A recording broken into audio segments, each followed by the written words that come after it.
안녕하세요. 인사팀 진대리입니다. 경력사원 관련 콘텐츠나 지인들을 통해서도 회사의 연봉을 어떻게 확인하는가 라는 문의가 많이 있습니다. 또한 이직하는 기업에서 연봉 협상 중인데 연봉을 제안받았는데 이게 그 회사의 적정 연봉이냐 아니면 혹시 내가 몰라서 나한테만 낮게 제안한 것이 아니냐라고 걱정하는 경우도 많은 것 같습니다. 오늘은 이직하는 기업의 연봉을 어떻게 확인하는지 말씀드리겠습니다. 먼저 궁금하신 것은 현재 내 경력을 인정받은 연차에 대해서 연봉이 얼마인지, 즉 내가 대리 3년차를 제안받았는데 그 금액이 얼마인지가 가장 궁금할 것입니다. 왜냐하면 당장 입사해야 되기 때문입니다. 그래서 많이 놓치시는 것이 현재 지급 연차 외의 연봉 부분에 대해서는 깊게 파악하기 어려운 경우가 많습니다. 그래서 연봉을 확인한다고 한다면 세 가지로 확인해야 됩니다. 첫 번째는 총급여, 두 번째는 그 총급여에 대해서 기본급과 성과급을 구분해야 되고, 마지막으로 이러한 기본급과 성과급이 어떻게 변화하고 있는지까지 알면 제일 좋습니다.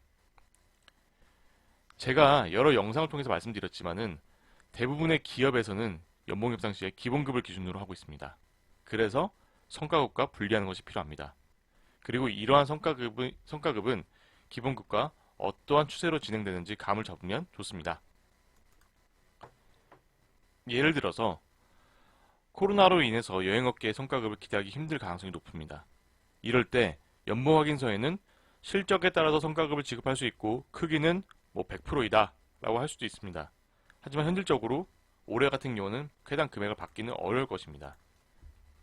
기본급 인상도 마찬가지입니다. 우리 회사는 기본급이 높다. 하지만 연봉 인상률은 낮다. 이런 경우도 정말 많습니다. 따라서 연봉에 대해서는 세부적으로 나누고 미래에 어떤 식으로 나아가는지 방향까지 잡으면 좋습니다. 자, 다음으로 궁금해지는 것이 그러면 그런 자료 어디서 얻느냐입니다.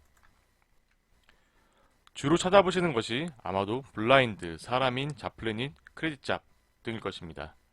하지만 이런 곳은 정확하지 않을 가능성이 높습니다.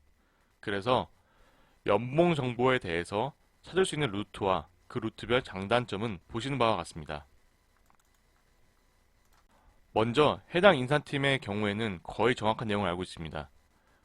성과급과 기본급을 구분할 수 있고 이전 몇 년간의 추이 그리고 향후에 대해서 약간의 예상도 할 수 있을 것입니다.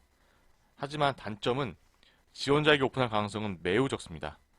연봉 자체도 기밀인데 연봉 탭을 오픈한다는 것 자체가 기업의 채용 전략 등과 연계된 인비사항이기 때문입니다.